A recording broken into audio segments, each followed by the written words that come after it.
Welcome to ராக்லான்ஸ் kitchen. நவராத்திரினாலே 9 நாளும் விசேஷமான நாட்கள். அந்த விசேஷமாக கொண்டாடக்கூடிய நாட்களில் 9 விதமான பூஜா ரெசிபீஸை செய்வாங்க.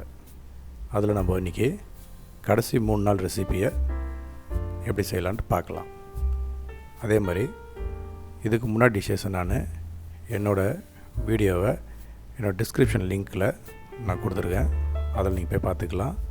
அதே மாதிரி இப்போ செய்யக்கூடிய சர்க்கரை பொங்கல், தயிர் சாதம், கோல்டன் ரிங்ஸ் இன்க்ரீடியன்ஸையும் அதில் கொடுத்துருக்கேன்.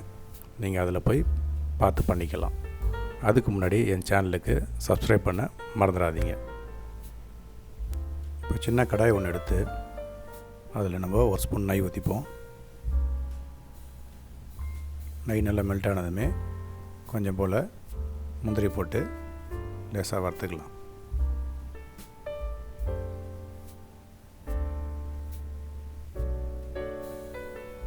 லேசாக கோல்டன் ப்ரௌன் ஆனதுமே அதை நம்ம தனியாக ஒரு பிளேட்டில் எடுத்து வச்சிடலாம்.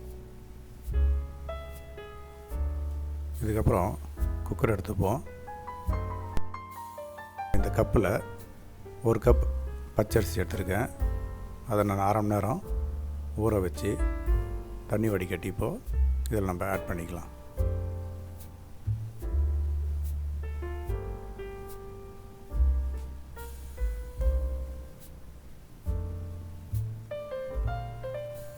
அரிசி எடுத்த அதே கப்பில் 4 கப்பு தண்ணி இதில் ஆட் பண்ணிக்கிறேன்.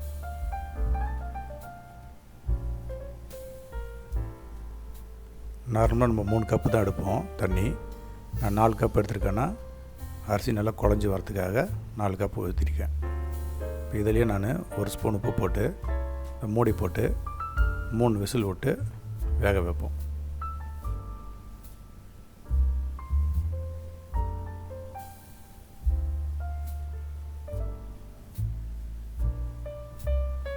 இப்போ 3 விசில் விட்டாச்சு. இப்போ நம்ம ஓப்பன் பண்ணி பார்க்கலாம். இப்போ நல்லா குழஞ்சி அரிசி வந்திருக்கு. நம்ம இதை அப்படியே நல்லா மசிச்சு விட்டுக்கலாம். கரண்டியாலே நல்லா அழுத்தி விட்டு நல்லா மசிச்சுக்கலாம்.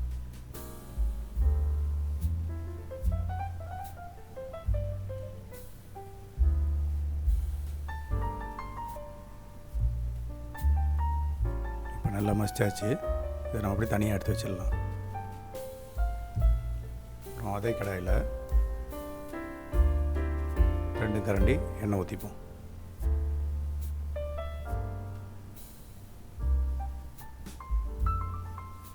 எண்ணெய் நல்லா சூடாகட்டும். நல்லா சூடானதுமே 1 ஸ்பூன் கடுகு ஆட் பண்ணிக்கலாம்.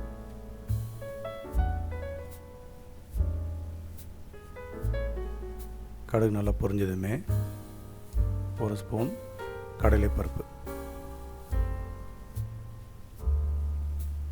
1 ஸ்பூன் உளுந்தம்பருப்பு, 1 ஸ்பூன் ஜீரகம்,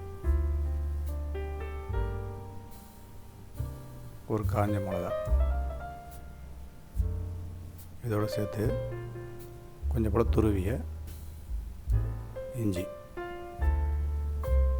இதெல்லாத்தையும் நல்லா மிக்ஸ் பண்ணிக்கலாம். இதோடு சேர்த்து 1 காஞ்ச மிளகாவும் 1 பச்சை மிளகாவும் ஆட் பண்ணி இது கூடவே கருவேப்பிலை 1 கைப்பிடி போட்டுக்கலாம். இப்போ இதை நல்லா தாளிச்சிக்கலாம்.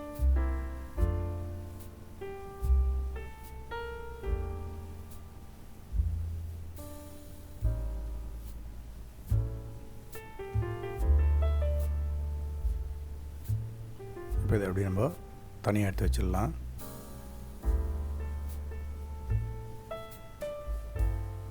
இதுக்கப்புறம் ஏற்கனவே நம்ம சாதத்தை நல்லா மசித்து வச்சுருக்கோம். அதில் 1 கப்பு பாலும் 1 கப்பு கெட்டி தயிரும் சேர்த்து நம்ம எல்லாத்தையும் ஒன்றா சேர்ந்து நல்லா கலந்து விட்டுக்கலாம்.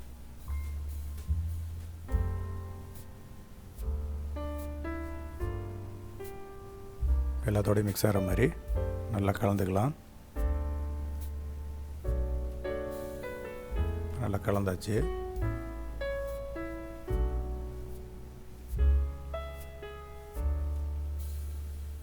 ஏற்கனவே நம்ம தாளித்து வச்சதை இதோட நம்ம சேர்த்து அதையும் எல்லாத்தோட நல்லா மிக்ஸ் பண்ணிக்கலாம்.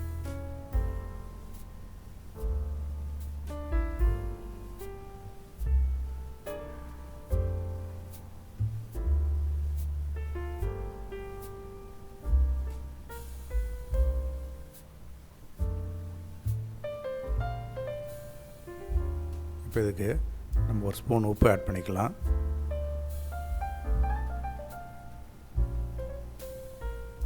இதே நம்ம எல்லாத்தோட சேர்த்து நல்லா மிக்ஸ் பண்ணிக்கலாம்.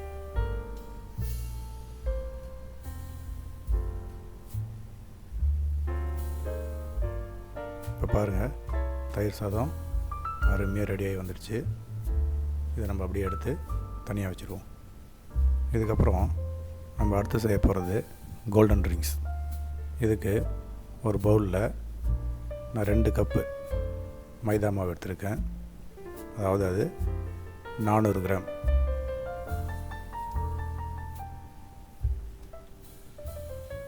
அதே கப்பில் அரிசி மாவு 1 கப்பு, இது 200 கிராம். இதோடு சேர்த்து 1 ஸ்பூன் மிளகுத்தூள், இதையும் சேர்த்து இதோட 1 ஸ்பூன் சீரகம், கொஞ்சம் போல் பெருங்காயத்தூள் சேர்த்துக்கலாம்.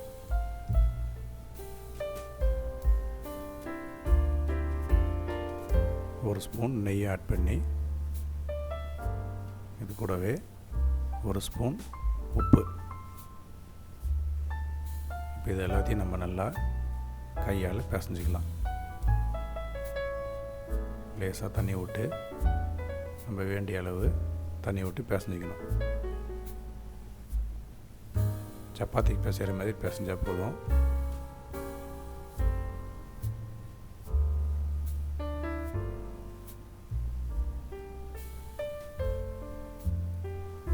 கட்டி இல்லாமல் நல்லா அழுத்தி பிசைஞ்சிக்கலாம். நல்லா பிசைஞ்சாச்சு. நம்ம இப்போ அடுப்பில் ஒரு கடாயை வச்சு 1/4 லிட்டர் எண்ணெய் ஊற்றிக்கலாம். எண்ணெய் சூடாகட்டும். எண்ணெய் சூடாக மாதிரி நம்ம பிசைஞ்சு வச்ச மாவுலேருந்து கொஞ்சம் கொஞ்சமாக எடுத்து சின்ன உருண்டைங்களாக இந்த மாதிரி செஞ்சு அதை நம்ம நீல வாக்கில் நல்லா உருட்டிக்கலாம்.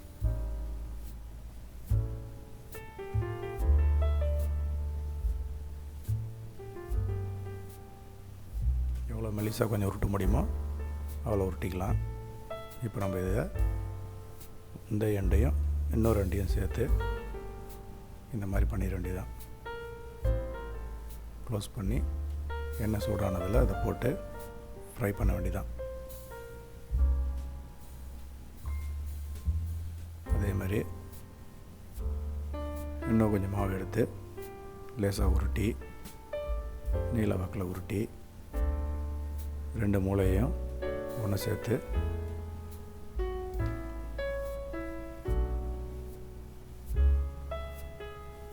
அப்படி ஒரு அழுத்தி விட்டு இதை நம்ம எண்ணெயில் போட வேண்டியதான்.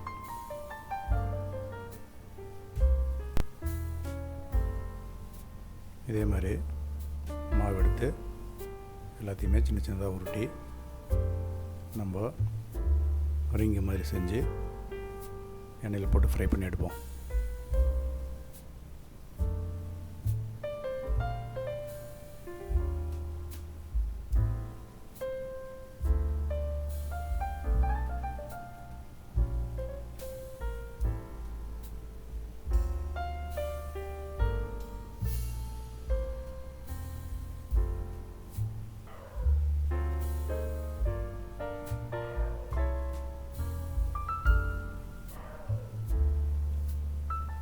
இப்போ எல்லாத்தையுமே நம்ம நல்லா திருப்பி போட்டுக்கிட்டு ஃப்ரை பண்ணிக்க வேண்டியதான்.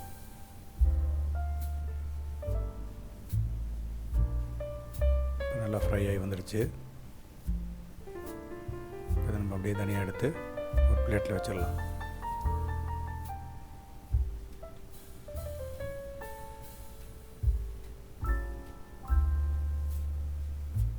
இப்போ நம்ம அடுத்த டிஷ் செய்யலாம்.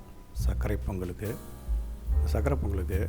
நம்ம ஒரு பேன் எடுத்து அதில் நெய் ஒரு ஸ்பூன் ஊற்றி முந்திரி திராட்சை போட்டு லேசாக வறுத்துக்கலாம்.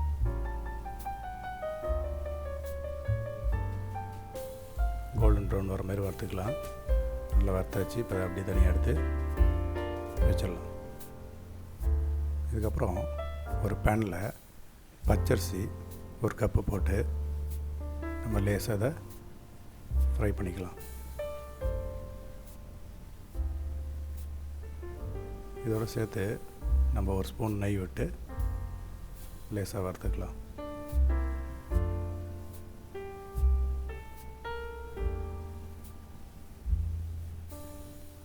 இதுமாதிரி நெய் விட்டு வறுக்கிறதுனால நல்லா டேஸ்ட்டாக இருக்கும். ஒரு குக்கரில் நம்ம வறுத்த அரிசியை சேர்த்து இது கூடவே நம்ம இதுக்கு 2 கிளாஸ் தண்ணி ஊற்றிக்கலாம்.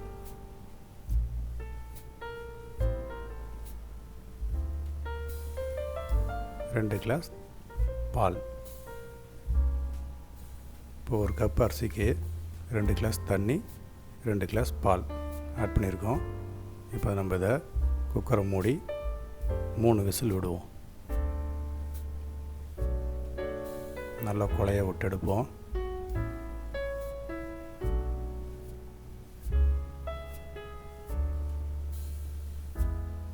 இதுக்கப்புறம் ஒரு பேனில் கட்டி வெல்லம் எடுத்துருக்கேன் 1/2 கிலோ. அது கொஞ்சம் போல் தண்ணி ஊற்றி நம்ம இதை லேசாக பாவை காய்ச்சிக்கலாம்.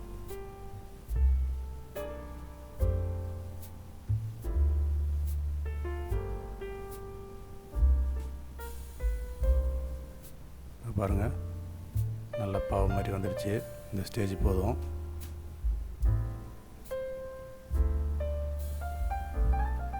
இது நம்ம அப்படியே எடுத்து நம்ம ஏற்கனவே வேக வச்சிருக்கிற சாதத்தோடு இதை மிக்ஸ் பண்ணிக்கலாம்.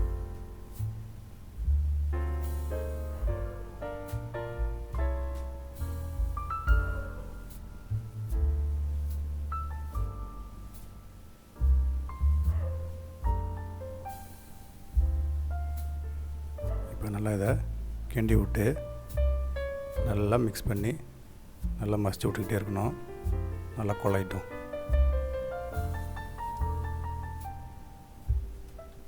பாருங்கள், இது மாதிரி நல்லா குழஞ்சி வர மாதிரி நம்ம மசிச்சு விட்டுக்கிட்டே இது மிக்ஸ் பண்ணிக்கிட்டே இருப்போம்.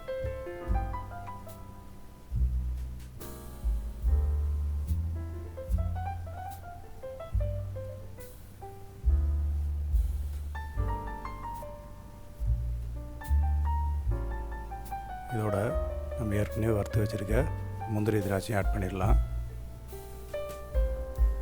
இது கூடவே ஒரு 4 ஏலக்காய் இடித்து வச்சுருக்கேன், அதையும் சேர்த்துப்போம். 1 ஸ்பூன் நெய். இது எல்லாத்தையும் நம்ம நல்லா மிக்ஸ் பண்ணிப்போம்.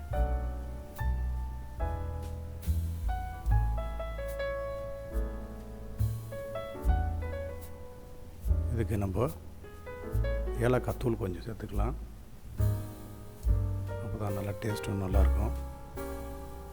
இப்போ சக்கரை பொங்கல் ரெடி ஆகிடுச்சு. இதை அப்படியே தனியாக எடுத்து வச்சுருவோம்.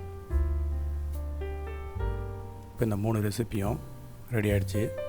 நீங்களும் இந்த 3 ரெசிப்பியை வீட்டில் செஞ்சு பார்த்து உங்களுக்கு பிடிச்சிருந்துச்சின்னா என் சேனலுக்கு லைக் பண்ணுங்கள், சப்ஸ்கிரைப் பண்ணுங்கள், மறந்துடாமல் பெல் பட்டனை ப்ரெஸ் பண்ணுங்கள். இனி வரும் சமையலில் சந்திப்போம். ராக்லன்ஸ் கிச்சன். தேங்க்யூ.